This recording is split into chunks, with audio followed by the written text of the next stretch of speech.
Мен жаңа видеоны ананың ішіне тұрып жаздым. Бұйыртса 36-шы этажда орналасқан. Екі ғимараттың ортасын қосып тұрған көпір, көпірдің іші намазхана.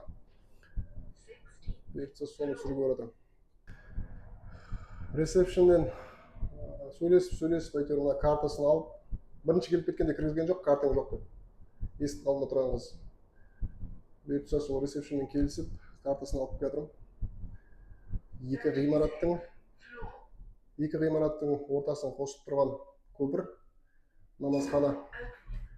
Бұйыртса соны көреміз. Thank you.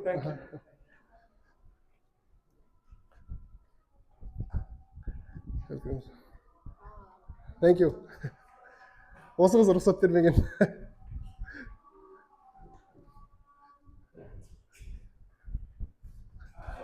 Тек қана осы қонақ үйде жататын адамдарды кіргізеді екен.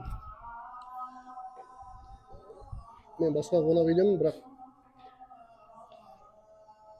осыны көру үшін сұранып кіріп келатырмын.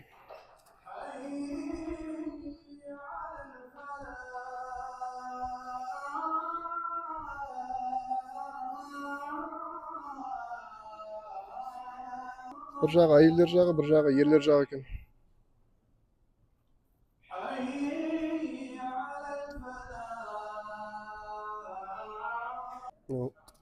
Қонақ үйдің 36-шы этажында екі ғимаратты бір-біріне қосып тұрған көпір, былай айтқанда, сол көпірдің ішін намазхана қылған. Мына жердің барлығы панорамный. Мына жерден тіке қараса, Кағба көрініп тұрады екен. Қазір жарықпен кішкене отражение болып тұр. Кағба мына жерде.